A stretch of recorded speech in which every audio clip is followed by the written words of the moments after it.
Hello everyone, I am Jenny the Artsy-Rose, and I'm here with a spin-off story, Rindoh is a sexy angel. Will you be a mature, beautiful angel for the night? Will Rindoh fall in love with you all over again? Get ready for a non-stop romance!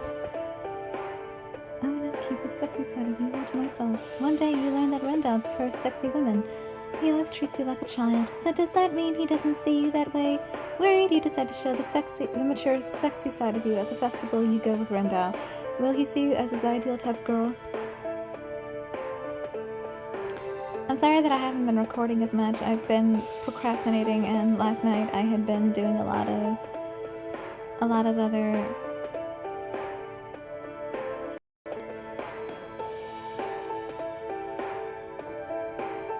I had been checking out the Love Freaks spinoff for Rindoh, but I haven't been recording it. I've just been zooming through it. Right now, I'm kind of at the point where I need 6 Magatamas, but I guess I'm just gonna have to use the ones I have for this spinoff because I feel like I need to be recording something for you guys. Since I'm still waiting for Yayui's story to become available, because I have a feeling it's going to be available after this ongoing event. Not the ball, but the circus one. I'll show you that later. I decide that we should do this. Shall we? I never bothered to check out all the other spin-off stories, but I'm glad that I checked out this one. Rindoh's Sexy Angel, Chapter 1. It's a pleasant night. I've relaxed and had a good time with Rindoh, who was on the Tsuki estate for the first time in a long time. Rindoh arrived in the evening, so we made dinner ready together in the estate. After that, we hadn't done much. We've just been walking around nearby and talking about silly things. We can't see each other often. We can't often see each other, so even times like this is really precious to me. Before we knew it, the sun started to set and it's already night. You don't often come here for work. Nah, you're right. I go to the other villages, but I actually don't really come nearby the Tsuki estate. I'm really glad to see you finally here. After the journey, Rindoh became the commander of the White Tiger Ninjas. He leads them and trains them all. Since he's so busy that we don't have much time alone together, sometimes I get lonely, but it just makes me appreciate the time we have even more. It must be extremely important. It must be something extremely important to you, the leader of the White Tigers, doing this mission. Huh? Nah, it's not that big of a deal. Rindoh responds in an evasive way. Rindoh? I guess there's no point in trying to fool you. It's actually not something that urgent. I had another ninja trade with me so I could have his task. Rindoh says that and smiles merrily, awkwardly scratching his cheek. Why? If I didn't do something, then I would have an excuse to see you. Oh. You made time just for me? Well, it does sound good when you say it like that, but I really just wanted to see you. Thank you. Full of happiness, I look up at Rindoh. He flashes a smile and reaches for my hand.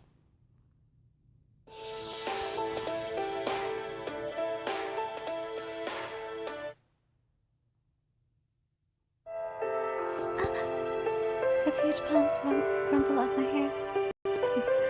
You're so easy to read. Hey, you're messing up my hair! My bad. Oh, he never knows when to stop treating me like a child. I fix my hair with my hand, and Rindoh suddenly starts to speak. You know, Yumino, it's kind of uncool to say that I have work to do here every single time I want to see you. So, let's go on a date. What? My heart starts to beat faster after hearing the word date. You don't wanna? I do, but aren't you busy? I want to spend time with you. Being with you gives me more motivation for work. Rindoh gently combs my ruffled up hair bangs with his fingernails. How about it? You wanna come? Sure. Alright, let's do it. So, have a look at this. Rindoh takes a piece of paper out of his breast pocket and shows it to me. It says, what does it say? We've just started the second episode.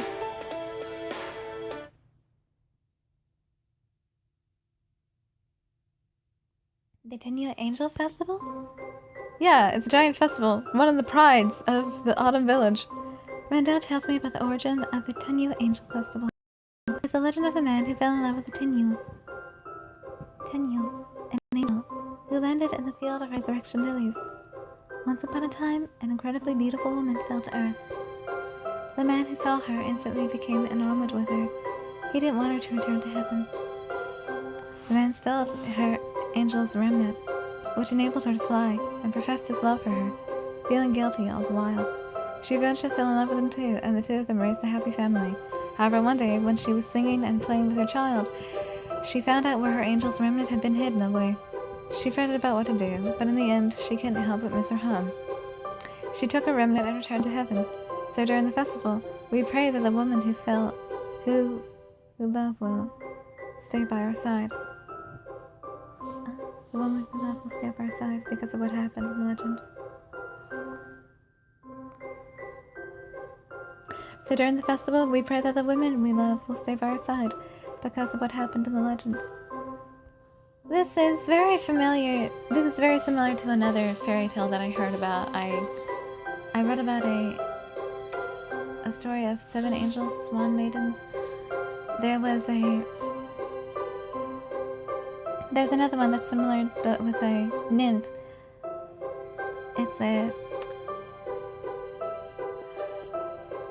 Like the story, a beauty has her garment taken away by a man who's enamored with her, and then they raise a family. After they raise a family over a number of years, the woman finds the garment and she returns home. Now, in the one with the nymph, the man comes home to find his family killed, well, the children that he had with her. But as for the one with the swan maidens, he only finds that the woman is missing, his children are still alive, but he goes to retrieve his wife in order just for his family. I remember that he has to obtain a magic cloak and another item from 2 brothers that are quarreling over them because their father had died, and they asked the man to help them decide who gets what, but he winds up taking the items from them so he could get his wife back. He searched everywhere for her. He looked in the sky, the ocean, the forest, the mountains. Eventually he finds her, but not after passing a test where he had to feel the hands of her and her sisters in order to retrieve her.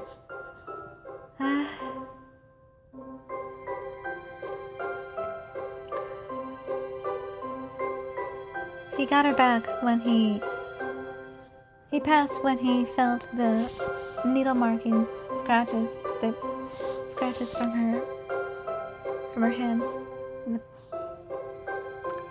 When you do needles, you have a habit of pricking your hand. I didn't know the Autumn Village had a festival like that. Well, now you know. So, you wanna go together as a date? Sure, I'd love to. He puts stress on the word date.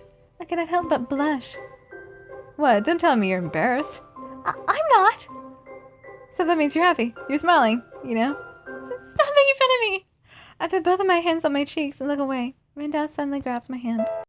It's okay to ask for what you want sometimes. I don't mind it. Rindoh. He softly squeezes my hand and gazes at me. I can't look away.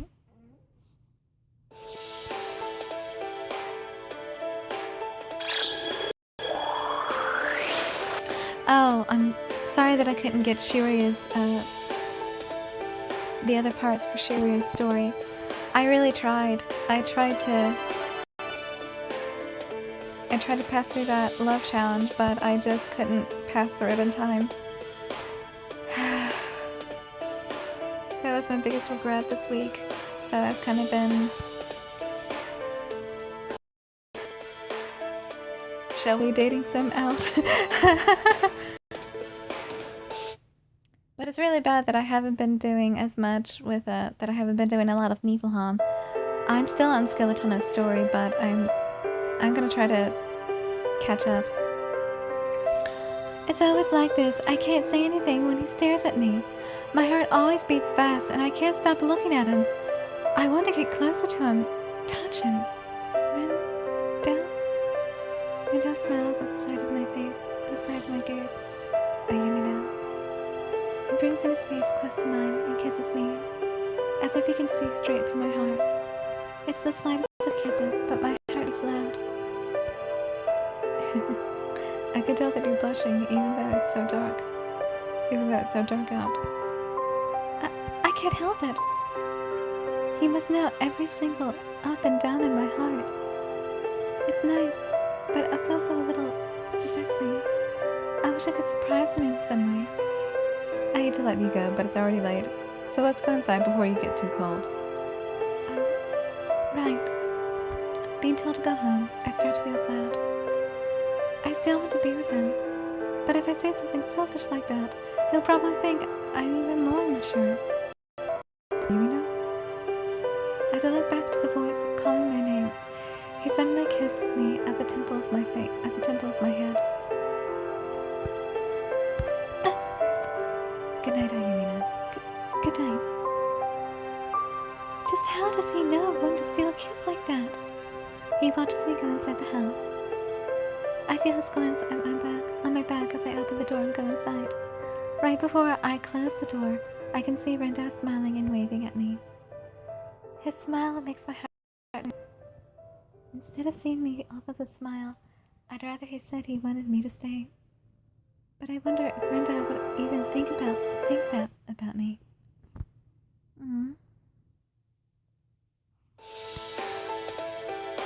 Poor Ayumi.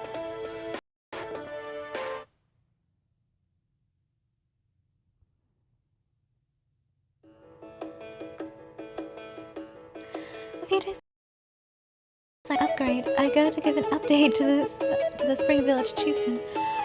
I run into Yayoi and Ayu as I'm about to leave. Yayoi, it's been so long! Hey, Ayumino. I didn't know you were here. Did you come to see our chieftain? Yeah, I came... And I'm about to head home. What's with the long face, Ayumino? Ayumino, look at this. Ayu shows me a woman's magazine. What? Is there a feature on the Spring Village? I wish. Just look here. Yayoi points on a page and it says, What is this? Hottest men on the island? We close up on our favorite guy, Rindoh of the Autumn Village? What is this? Why is Rindoh featured in a magazine? Why is he being featured in a magazine? It's featured on the most attractive men on each island. Rindoh was picked for it. Seriously, why should he get picked for something like that? Is he jealous? Yayoi is jealous because he wasn't chosen. You don't need to tell her the truth, Ayu! I barely hear to the two of them while I stare at the article. He normally has a huge smile on his face, but he occasionally sorrowfully gazes. But his occasional sorrowful gaze shows that he's lived through a lot. He was all throughout the entire article interview. His ability to do that might be the origin of his mature, masculine attractiveness.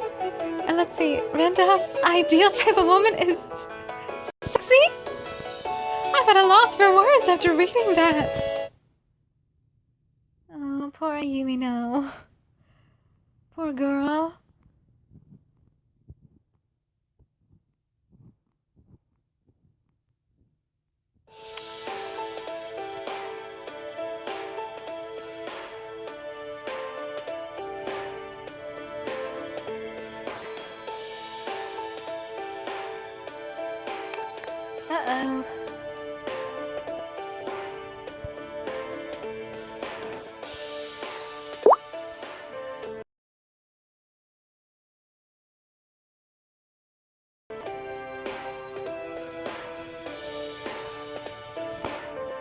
see.